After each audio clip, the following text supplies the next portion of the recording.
안녕하세요. 두 번째 시간을 맡게 됐는데요. 오늘은 지난 시간에 이제 한국 주식시장과 미국 주식시장에 어떤 차이가 있고 미국 주식시장이 왜 우리가 투자를 조금이라도 해야 되는지에 대한 설명을 드렸다면, 오늘은 이제 본격적으로 미국 시장이 어떻게 형성이 돼 있고 어떤 배경에서 만들어졌는지를 좀 간단히 알아볼 텐데, 더 중요한 거는 여러분 잘 아시겠지만 미국이 지금 전 세계 유일의 패권국 아니겠습니까?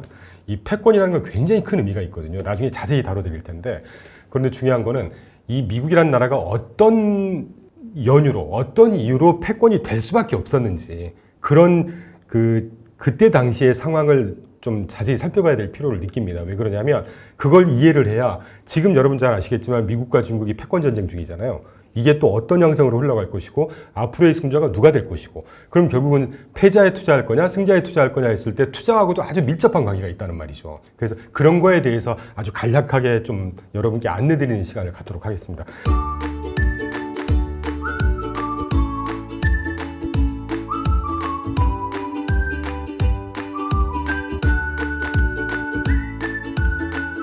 참고로 뭐 중요한 건 아니지만 미국 주식시장은 사실 1792년도 뉴욕에서 24명의 증권 딜러와 상인들이 모여서 이 버트무트 어그리먼트라는 어떤 양해각서 내지는 합의서를 체결을 합니다. 이게 사실 미국의 주식시장의 시초가 됐다고 그래요.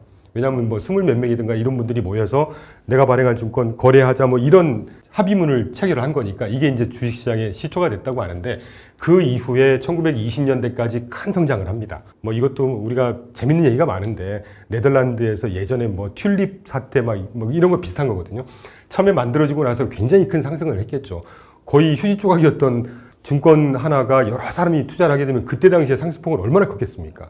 1920년대까지 어마어마한 상승을 합니다. 그러다가 결국 1929년도에 경제 대공황에 버블이 터지는 원인이 또 되기도 해요. 그 이후에 다시 세계대 2차 대전, 1차 대전, 2차 대전을 겪으면서 미국이 결국은 이 2차 세계대전과 두 번의 세계대전을 통해서 패권국으로 올라올 수 있는 이런 어떻게 보면 기반을 마련했다고 그럴까요? 당시에 잠깐 소개해드리면 1차와 2차 세계전을 겪으면서 당시의 중심 지역은 거의 유럽이 전 세계 패권을 가지고 가고 있었단 말이죠. 대영 제국, 해가 지지 않는 나라, 영국을 중심으로 한. 근데 독일이라는 나라가 탁 올라오면서 그냥 전 세계를 그냥 정말 거덜나게 만들었지 않습니까? 그런 생각해 보시면 그때 유럽에 있는 국가들은 전부 다 재정이 파탄나 있었어요. 전 국토가 다 황폐화돼 있었고요. 그러니까 경제를 재건을 하려도 무슨 그 경제력 자체가 없었기 때문에 어떻게 할 수 없는 굉장히 데드락? 이를테면 그런 상황에 처해 있었어요. 그런데 저 멀리 대서양 넘어서 위아래 캐나다와 남미 난공불락의 요새였던 미국이 서부 개척을 하면서 금강을 캐고 막 이러면서 금도 많이 쌓이게 되고 누구한테 침략을 받지 않은 나라니까 자국의 경제가 이 땅덩어리도 넓은 데다가 석유도 막 매장이 많이 돼 있고 금도 엄청나게 많이 발견해내고 이러면서 적지 않은 경제 규모가 굉장히 탄탄하게 성장을 하고 있었어요. 그러다 보니까 영국이나 이런 데서 이제 2차 세계대전이 끝나고 전후에 그 전쟁 배상금 문제, 뭐 경제를 재건할 수 있는 비용을 마련하는 문제, 이런 것들이 첨예하게 있었을 거 아니겠습니까? 그때 유일한 구세주 역할을 했던 게 미국이었어요. 그래서 미국만이 뭐 무기도 팔아서 돈도 벌었겠다. 아까 말씀드린 금광 캐고 뭐 이러면서 이제 굉장히 좋은 여건이었는데 손을 결국 벌릴 수 있는 나라가 유일하게 미국이었단 말이죠. 그래서 미국에서 재밌는 일화가 있는데, 독일에서 이제 패전국이 됐지 않습니까? 그래서 전쟁 배상금을 물어줘야 되잖아요. 근데 물어줄 돈이 없는 거예요. 그때 제가 존경에 맞이한, 저 경제학 전공했으니까 존 메이나드 케인즈라는 사람 아실 겁니다. 케인즈 경제학파. 이분이 그때 미국 재무부에서 어드바이저로 뭐라 그럴까요? 고문의 위촉을 받으면서 전쟁 배상금을 협의하는, 이게 여러분 전쟁 배상금 협의한다고 해서 전쟁 배상금만 얘기하는 게 아니고요. 각 나라의 금융 시스템, 재정 이런 것까지 다 합의를 하는 그런 모임체가 있었습니다.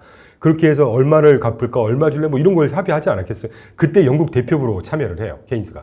그러면서 그때 당시 아주 혁혁한 설계를 하고 결국은 미국을 끌어들임으로써 미국이 구세주 역할을 하게 만들었던 게 케인즈예요. 그러면서 경제학적으로도 케인즈가 명망을 얻게 되는데, 뭐 여담으로 말씀드렸고, 미국이 그러면서 재밌는 얘기, 독일이 갚을 돈도 없고 경제를 제공할 돈도 없는 거예요. 그러니까 미국한테 돈을 빌려서 줍니다. 독일한테. 그 돈을 빌려갖고 그 돈을 다시 미국에게 갚아요. 이런 여건이었습니다. 당시 상황이. 그러면 자연히, 그러면서도 미국, 그때 당시에 여러분 통화체제가 무슨 본위의 통화체제였죠?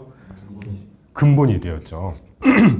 근본이자라는 게 뭡니까? 원래는 전 세계 통화라는 건 금을 갖고 실제 문물 교환을 하다가 이게 불편하니까 모두가 다 인정하는 그 돈.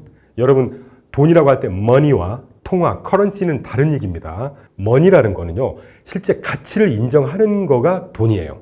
money. 그런데 이걸 기반으로 거래의 편의를 위해서 각 나라에서 돈으로 대신 사용하자라고 합의를 한 게 화폐입니다. 그러니까 정확하게는 우리가 갖고 있는 10,000원짜리가 돈은 아닌 거예요. 이건 말 그대로 currency, 돌아다니는 화폐일 뿐인 겁니다. 그때 당시에는 모두가 인정하는 진짜 돈은 금이었어요.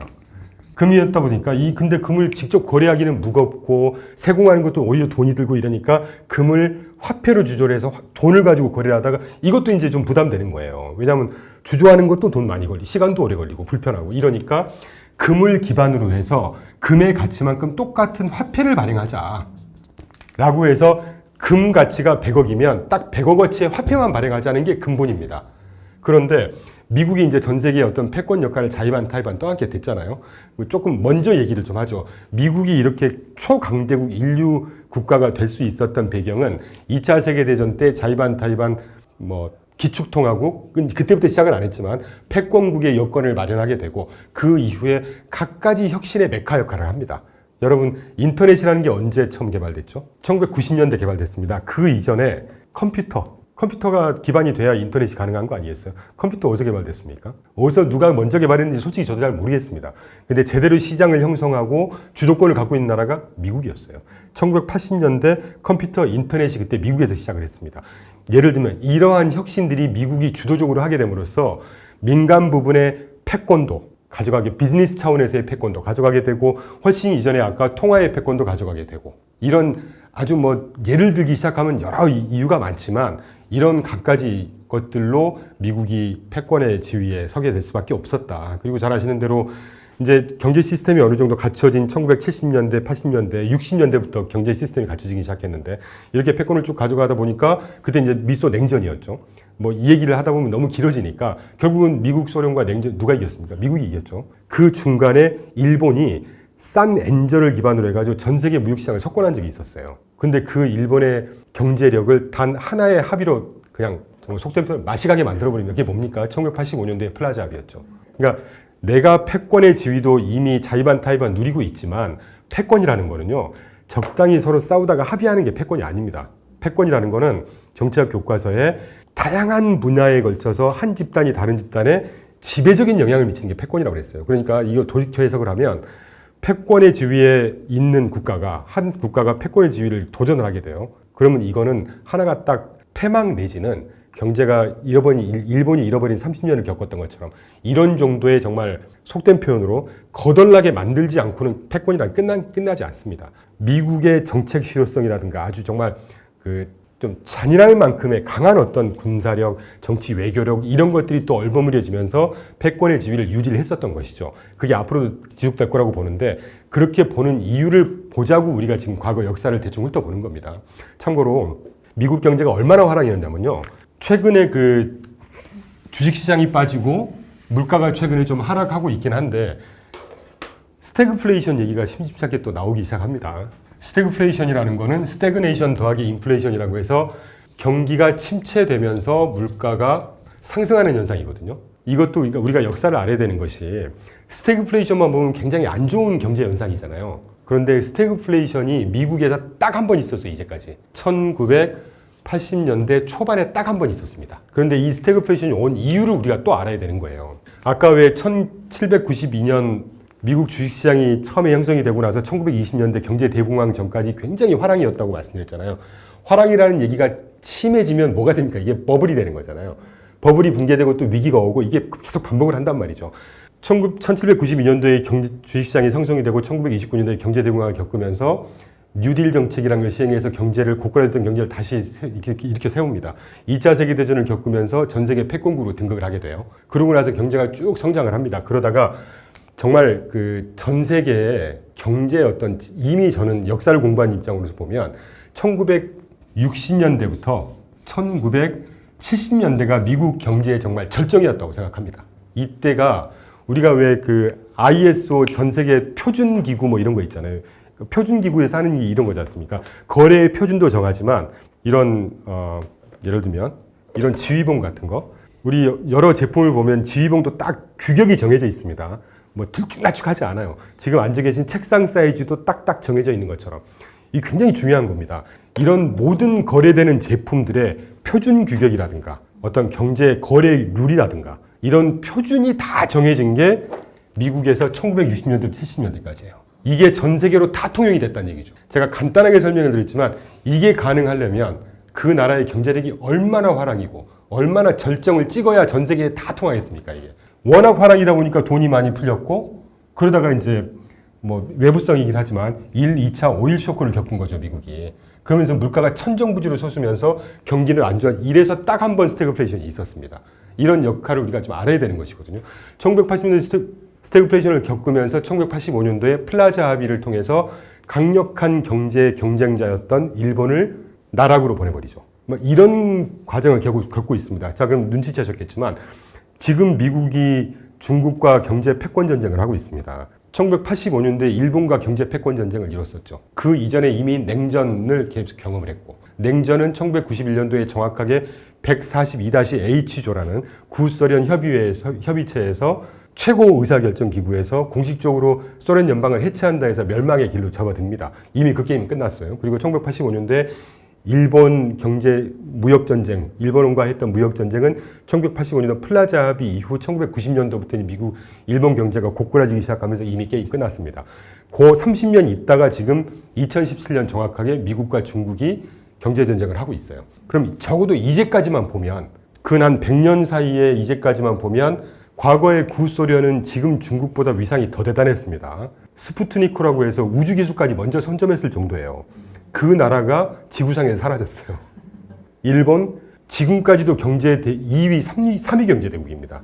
그렇게 그 축소를 거듭 40년 동안 했는데도 불구하고 지금 GDP가 3위예요. 그런 국가가 30년 동안 미국이라는 나라 하나 때문에 거의 정말 맥을 못 추는, 적어도 이 두 가지만 보더라도 앞으로 어떤 게임이 전개가 될까 아주 흥미롭게 우리가 분석할 필요가 있다라는 생각을 하고 있고요.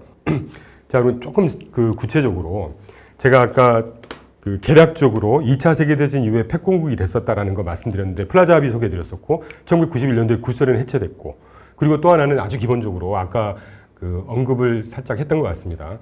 1년에 어떤 한 국가가 군사력으로 지출하는 군사비 규모가 미국이 기본적으로 천조국이라고 하는 이유가 아까 왜 천조가 넘는다고 해서 환율 감안하면 한 1,400조 정도 될 겁니다. 우리나라 1년 국방비가 얼마인 줄 아세요? 한 60조 될까요? 100조? 100조 안 될 겁니다. 그러니까 게임 더 이상 얘기할 필요 없는 겁니다. 모든 갈등, 분쟁, 결국은 뭘로 해결됩니까? 전쟁, 군사력으로 해결되는 겁니다. 군사력의 차이가 이렇게 그냥 비교할 수 없을 정도의 차이가 있다는 얘기는요, 종국에 가서는 이걸로 끝난다는 얘기예요. 저는 그렇게 생각하고 있습니다. 제가 대학원 때 미국 전공을 했어요, 사실은. 그리고 그 이후에 미국에서도 일을 했었고 지금 미국도 전공을 하고 있고, 제가 이런 말씀을 그냥 동화책에서 읽고 드리는 건 아니라는 말씀을 좀 믿어주시면 감사하겠는데, 그렇다는 말씀을 드리고, 또 하나는 이제 아까 이런 거하고도 좀 결부되어 있는 문제인데, 경제력이 그만큼 탄탄했고 자의반 패권국이 됐다는 말씀을 드렸잖아요. 그러면 경제라는 게 이렇게 순환을 하고 돌아가려면 기본적으로 뭐가 필요합니까? 여기에 뭐가 바탕이 돼야 경제가 돌아가죠? 우리 가장 좋아하는 거, 돈이 바탕이 돼야 되는 거잖아요. 그러면 돈과 관련한 패권은 우리가 뭘로 해석을 합니까? US 달러가 전 세계에 무슨 통화라고 하죠? 기축통화입니다. 여러분, 기축통화를 영어로 해석을 하면요, Reserve Currency라고 해요. 커런시는 뭐 통화니까. 리저브란 게 뭡니까? 유보, 보존. 무슨 말이냐면요, 다른 통화가 다 흔들리고 망하더라도 궁극적으로 기준이 되는 통화를 얘기하는 거예요. 지배하는 통화가 아니고요, 모든 통화의 기준이 되는 통화입니다. 바탕이 되는 통화. 1개국 미국이 뭔데 미국이 발행한 통화가 기준 통화가 되죠? 그런 이유로는 아까도 말씀드렸고 앞으로도 말씀드리겠지만 어쨌건 지금 기축통화가 미국의 US 달러란 얘기예요. 기축통화의 역사를 간단히 한번 보겠습니다. 아까 2차 세계대전 끝나고 나서 그때 당시에 기축통화는 어느 나라 통화였죠? 영국의 파운드였습니다. 근데 영국이 재정이 거의 거덜났었어요. 전쟁 비용 조달하지, 고가는 다 고갈이 되지, 이러니까 이제 결국 미국에다가 손을 벌릴 수밖에 없었거든요. 그때만 해도 근본이면서 영국의 파운드화가 그러니까 기축통화였습니다. 근본이 아까 말씀드렸겠지만 파운드가 힘을 잃게 되는 거는 영국이 갖고 있는 금의 양이 소진되기 때문에 금의 양만큼 발행하는 파운드와도 힘을 잃겠죠.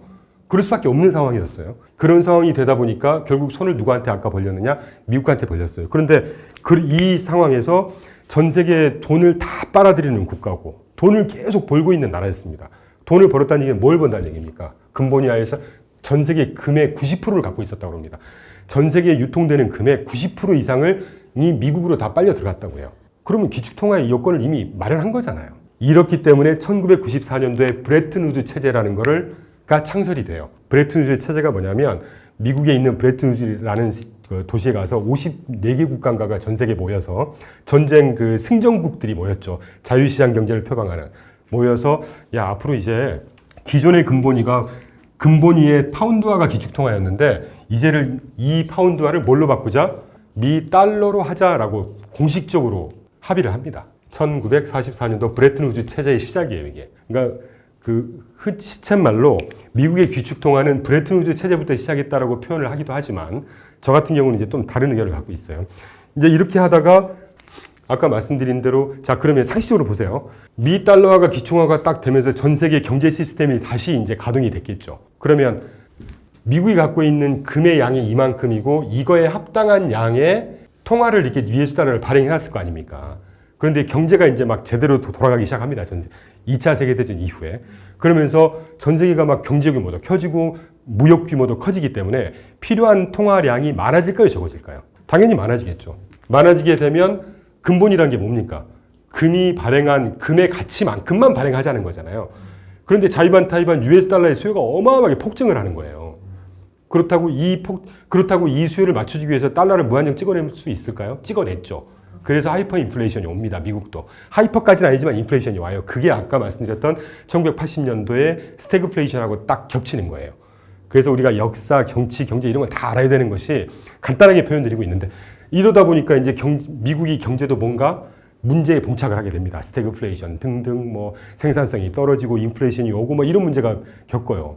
그러면서 그때 당시에 닉슨 대통령이 아주 중대한 결정을 하죠. 야 이제 니네가 달러가 이만큼 필요하잖아. 우리가 달러를 막 무한정 찍어낼 수가 없어. 금이 한정돼 있기 때문에. 금이 한정된 만큼만 발행을 해야 달러라는 것도 힘이 있는 거잖아요.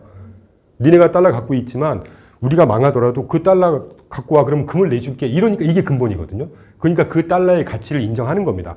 그런데 아까 말씀드린 대로 이렇게 수요가 많아지고 발행량이 증가하다 보니까 이건 이제 휴지 조각이 되는 지름길이잖아요. 그래서 이제 닉슨이 중대한 결정을 하죠. 1971년도에 근본이 다시 말하면 금 태환을 중지해버려요. 그러니까 이제 이런 조치들 때문에 미국이 깡패 같다든가 이런 비난을 받긴 하지만 미국 입장에서 생각해 보시자고요. 국제 정치라고 하는 것은요. 어느 나라가 존폐에 걸린 문제입니다. 그러니까 이거는 매너나 뭐 에티켓을 지켜 이런 건 없는 거예요. 그런 걸 자꾸 비판을 하고 비난하기 시작하면 제대로 된 의사결정을 할 수가 없습니다. 참고로 말씀드렸고 이러면서 이제 야 우리 이제 우리가 달러 갖고 있지 달러 갖고 와도 금 못 바꿔줘.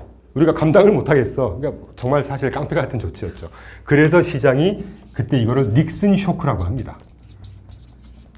이런 걸 겪게 돼요. 그러면서 저는 사실 이 금태환 중지한 이때부터가 실질적인 미국의 기축통화가 시작이 됐다고 봐요. 어떤 의미에서 이제 금 못 준다는 거예요. 달러 갖고만 해. 달러가 진짜 돈이 되는 순간이에요, 이게. 아시겠어요?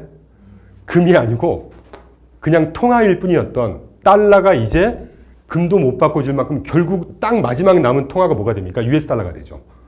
이게 근본이 다른 말로 하면 달러 본위가 되는 거죠. 저는 그래서 개인적으로 1971년도부터가 미국의 기축통화가 본격화됐던 해라고 보고 있습니다. 그 이후에 여러분 잘 아시겠지만 뭐 미국 주식시장, 미국 경제력, 군사력, 패권력 뭐 범접할 수 없는 국가가 돼버렸죠.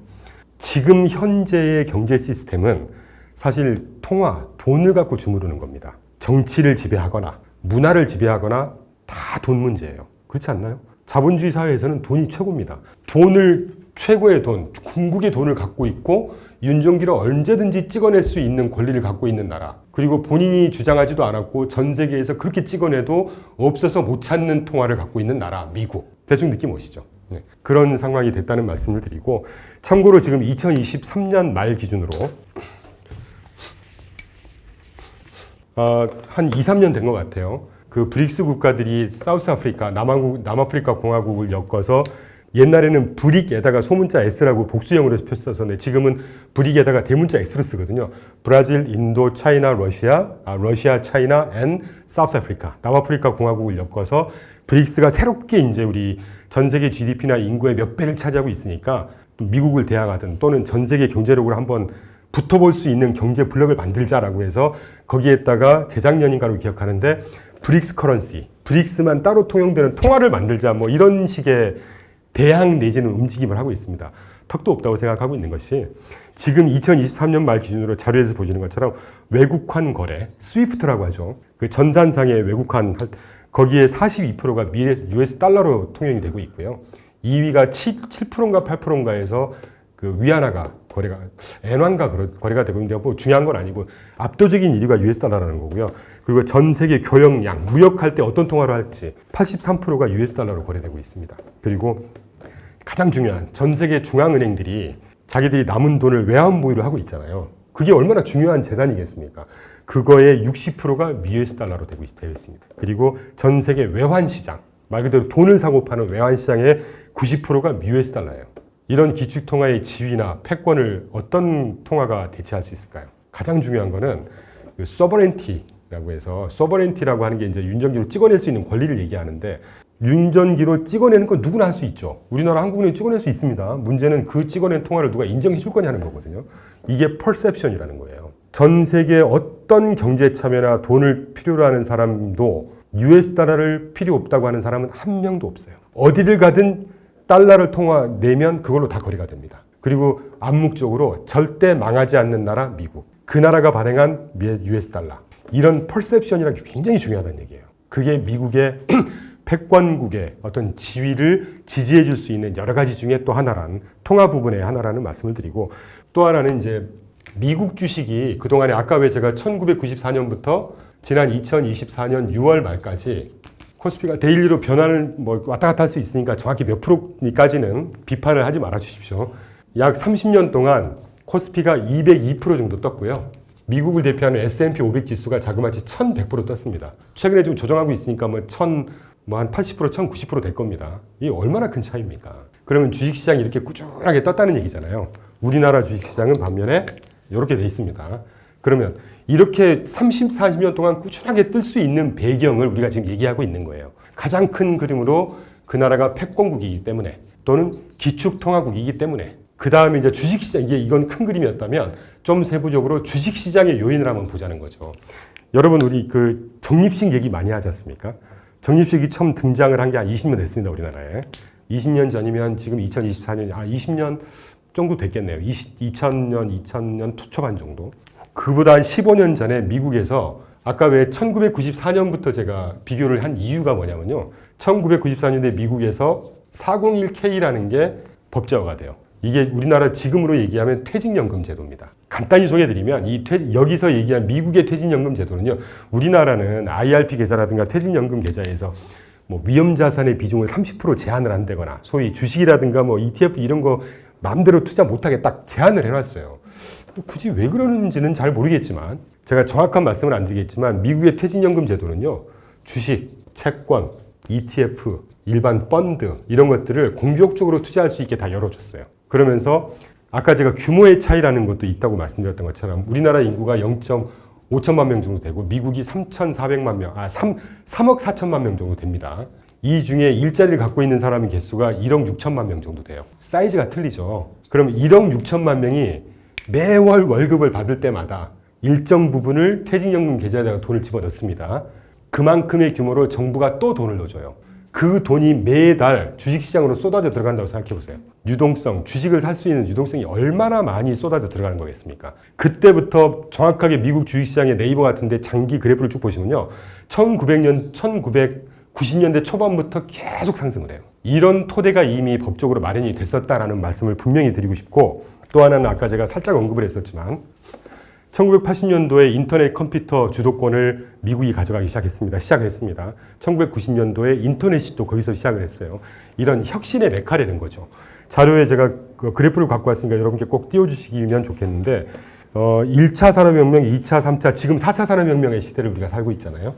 참고로 여러분, 4차 산업혁명이라는 게 우리가 접하기만 해서 그렇지 1차 산업혁명은 군집 생활을 하면서 농경사회로 접어든 걸 1차 산업이라고 하고 2차 산업이라고 하는 거는 증기기관을 통해서 생산을 자동화시키는 걸 소위 2차 산업이라고 합니다. 3차 산업이라는 거는 인터넷을 비롯한 컴퓨터에 베이스한 기본한 그 산업적인 어떤 점프업을 3차 산업이라고 한다면 4차 산업의 정의는 어디서 찾아보셨나요 혹시? 4차 산업의 혁명은요. 기존에 개발되어 있는 쉽게 표현드리면 기존에 개발되어 있는 선진 기술들을 하나의 플랫폼으로 싹 묶는 겁니다. 그래서 필요한 건 다 초연결을 하는 거예요. 이게 지금까지 제가 파악한 4차 산업혁명의 그나마의 데피니션 중에 하나입니다. 자, 지금 이 그림에서 보시는 것처럼 그동안에 정말 수백 개의 혁신 제품들이 있었습니다. 1차 산업혁명 당시에는 나침반이 가장 큰 역할을 했다고 봐요. 왜냐하면 나침반이 없었으면 해양 항해 시대가 도래하지 않았을 것이고 식민지 시대가 안 왔을 것이고 국제 어떤 시스템이 형성이 되지 않았을 거예요. 그 다음에 또 뭐가 있을까요? 자동차도 굉장히 그 혁신이라고 할 수 있는 제품 중에 하나 아니겠습니까? 그리고 또 가장 중요한 게 페니실린이었죠. 1928년도에 처음 개발된 페니실린이 아니었으면 인간의 수명이 이렇게 길어지지 않았습니다. 제가 볼 때 단연 가장 혁신의 최고봉이라는 저는 페니실린이라고 봐요. 이제까지 역사적으로 보면. 그 다음에 또 어떤 혁신이 있었나요? 대표적인 것만 제가 몇 개 갖고 왔는데 1960년대부터 시작한 인터넷, 반도체, 또 20세기 중반부터 시작한 반도체, 뭐 스마트폰도 마찬가지일 것이고 그리고 가장 최근에는 뭐 반도체긴 한데 차세대 반도체, 인공지능, 뭐 수소전기차가 혁신인지까지는 저는 잘 동의가 안 되지만 원자력 같은 거, 뭐 천연자원 이런 거 아니겠습니까? 여기서부터 여러분 1차 혁명 때부터 4차 혁명 때까지 약 한 20개 정도의 대표적인 혁신 제품을 제가 그림으로 갖고 왔거든요. 여러분 개인적으로 이 중에 가장 혁신적이라는 제품을 뭐라고 생각하세요? 리프레시하는 차원에서 한번 여쭤보는 건데 반도체, 나침반, 세탁기, 자동차, 뭐 비행기, 뭐 여러 가지가 있지 않습니까? 여기 중에 뭐라고 생각하세요 개인적으로? 이건 정답은 없습니다. 견해의 차이니까. 아까 저는 페니실린이라고 말씀드렸고 대표님 혹시 뭐라고 생각하세요? 문자. 중요하죠. 혹시 대표님? 저는 현 시대를 살고 있는 입장에서 AI는 정말 기대가 됩니다.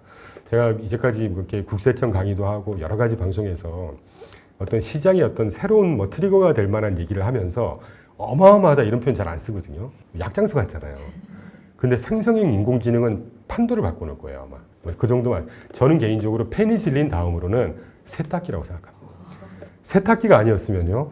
지금 여성 직원분들 빨래 하느라고 하루 종일 4시간, 5시간 해야 됩니다. 노동력이 얼마나 많이 세이브가 됐으며 그래서 1900년대 중반부터 미국에서 여성 노동자가 시장으로 진입이 되면서 물가도 싸지고 노동 비용도 싸지면서 경제가 더 부강할 수 있는 이런 시기가 또 있었거든요. 그런 차원에서 보면 저는 세탁기도 만만치 않은 혁신 제품이라고 생각하고 있어요. 자, 지금 여기서 보는 대부분의 혁신 제품이 어디서 처음에 발명됐습니까? 주도권을 갖고 있나요? 적어도 지금. 미국에서 갖고 있습니다. 이게 미국 주식시장을 아까 말씀드렸던 꾸준하게 올라갈 수 있는 그런 기반 중에 하나라는 거죠. 최근에 아까 AI 말씀 주셨죠. 제너러티브 AI 선두주자가 어느 회사입니까? 어디서 개발했습니까? 이게 오픈 AI인가에서 개발했는데 그걸 누가 또 자금을 댔다는 거죠. 마이크로소프트가 했고 이거에 직접적인 수혜를 보는 대표적인 회사 어디입니까? 엔비디아잖아요. 등등등등 해서 물론 TSMC가 있습니다. 근데 TSMC는 정말 중요한 건 디자인하는 거잖아요. 설계하는 게 진짜 중요한 것이고 이 설계를 파운드리에다가 위탁 생산을 하는 거 아닙니까? 이건 사실 위탁 생산업체입니다. 그래서 돈을 버는 건 다른 얘기죠. 기술력을 진짜 원천 기술을 갖고 있는 건 TSMC 아니고 이쪽이란 말이죠. 그래서 이렇게 뜨는 거 아니겠습니까? 제가 다른 자료를 또 하나 갖고 왔어요. 지식재산권 사용수익이라는 게 있습니다. 이 자료는 2022년에 발표된 자료인데 이 자료를 제가 아무리 찾아봐도 최근 자료는 발표가 안 돼 있어요. 근데 2021년 2년도 2년 전보다 분명히 늘어났겠죠. 1위부터 쭉 해서 한 12, 3위까지 전 세계 국가별로 지식재산권 사용수익이라는 걸 제가 갖고 왔거든요. 이게 무슨 말이냐면 우리가 보통 굉장히 혁신적인 새로운 기술을 개발을 해서 남한테 빌려주면서 로열티를 받는 걸 지식재산권이라고 하잖아요. 영어로 뭐 라이센스 아웃이라고 얘기합니다. LO라고 표현들을 하는데 이게 갑자기 S인지 C인지 갑자기 생각이 안 나네요. 스펠링이. 이 규모가 2022년도 한 해 미국에서 기술 개발 빌려주고 아무런 부대 비용 없이 설비 투자도 안 하고 사람도 안 보내고 그냥 현금만 그대로 받아 챙기는 규모가 124.6빌리언이라는 얘기예요. 이게 얼마나 큰 규모냐면요. 지금 환율로 상상을 해보십시오. 이게 근 200조까지는 그렇고 160, 70조 될 겁니다. 160, 70조 규모가 얼마나 큰 규모냐면요. 여러분. 우리나라 2위 시가총액 회사가 어디입니까? SK 하이닉스죠. 지금 한번 찾아보세요. 시가총액 110조 안 될 겁니다. 매년 SK 하이닉스의 총 가치보다 0.5배 더 큰 1.5배 정도 되는 현금을 가만 앉아서 받아챙기고 있다는 얘기입니다. 주식이 안 오르면 이상한 거 아닌가요? 물론 요 며칠 뭐 트럼프 발언 또는 뭐 반도체 사이클 뭐 우리가 시장이 주가가 움직이는 주가가 하락하는 요 그 패턴을 우리가 구분할 수가 있는 게 첫 번째는 조정이라는 게 있고요. 영어로는 correction이라고 합니다. 변동성이라는 게 있어요. 나중에 좀 더 깊이 우리가 다루긴 할 테지만 이거 영어로 volatility라고 하잖아요. 제가 여러분께 좀 외람되긴 하지만 어떤 단어나 보고서들을 볼 때는 그 단어의 의미, 보고서의 제목을 뜯어보면 답이 나와요. 조정이라는 게 뭡니까? 영어로 correction. correction은 뭔가 잘못된 걸 뜯어고친다는 얘기죠. 올랐던 주식이 빠졌을 때 이게 조정에 의한 것이라면 올랐던 게 잘못됐다는 얘기입니다. 다시 말하면 버블이었다는 얘기죠. 그래서 뭔가 다시 정상적인 수준으로 회귀한다. 다시 말하면 구조적인 하락이라는 얘기예요. 조정은. 그러나 변동성은 우리가 주식이라는 게 일직선 상승, 일직선 하락은 없는 거잖아요. 기본적으로 왔다 갔다 하는 겁니다. 내재된 변동성이라는 거예요. 최근에 흔들린 건 저는 단연코 내재된 변동성이 그치는 움직임이다라고 보고 있습니다. 다시 말하면 조정은 아니라고 생각하는 것이 조정이 올 때는 이 회사가 발표했던 뭐 기업의 어떤 뭐 실적이 완전히 그냥 허상이었다거나 옛날에 앨런 사태처럼 없는 수익을 막 다 있는 것처럼 막 이럴 때 조정을 받는 것이지 엔비디아 실적의 변화가 있었나요? 펀더멘털 변화가 없죠. 그러니까 이렇게 해석을 좀 하는 게 어떨까 하는 생각이 들고 뭐 여담으로 말씀드렸지만 아까 제가 말씀드렸던 패권국, 기축통화국 그리고 그 어떤 민간 혁신의 메카 이런 것들만 봐도 미국 주식시장이 적어도 언제까지 얼마만큼 상승할지 모르겠어요. 적어도 우상향은 충분히 할 수 있는 조건이 되지 않나 하는 생각을 하고 있는 것이죠. 일단 우리가 투자를 하기 전에 큰 그림을 오늘 좀 훑어봤습니다. 역사를 비롯해서 쭉 이렇게. 그래서 우리가 역사가 중요한 이유는 모든 경제활동, 문화, 정치, 경제, 사회 모든 분야는 반복을 계속합니다. 그래서 어떤 전공을 하더라도 우리가 역사를 배우잖아요. 저 사실 전공 경제학 전공하면서 굉장히 재밌게 공부했는데 경제학사는 정말 어려웠어요. 다 외워야 되니까. 지금 나이 먹어서 공부했으면 너무 재밌는 주제였죠. 그래서 역사를 공부할 만한 어떤 가치, 필요성이 있는 게 아닌가 싶습니다. 그래서 오늘 개략적으로만 말씀을 드렸는데 또 드리는 말씀이지만 관련해서 여러분께서 궁금하시거나 뭐 이건 좀 틀렸다라든가 이런 의견이 있으시면 뭐 댓글을 통해서든 다른 채널을 통해서 언제든지 의견 주시고 또 더 궁금하신 내용이 있으시면 더 질문을 주시면 좀 더 자세하게 말씀을 드리기로 하고요. 그 다음에 이제 마지막으로 앞으로 그러면 미국 주시장이 더 좋을 거냐. 다시 말하면 지금 미국 주시장이 너무 고점 아니냐. 충분히 그렇게 생각할 수 있죠. 그런데 지금이 고점인지 지금이 버블인지는 아무도 모르죠. 그런데 제가 소견일 수 있습니다. 제가 분명히 드리고 싶은 말씀은 지금 삼성전자의 주가가 얼마인가요? 제가 보질 않아서 모르겠는데 한 8, 9만 원 될 겁니다. 최근에 많이 올랐고 10만 전자가 되냐 마냐 하고 있으니까 지금 8만 원이라고 치죠. 삼전.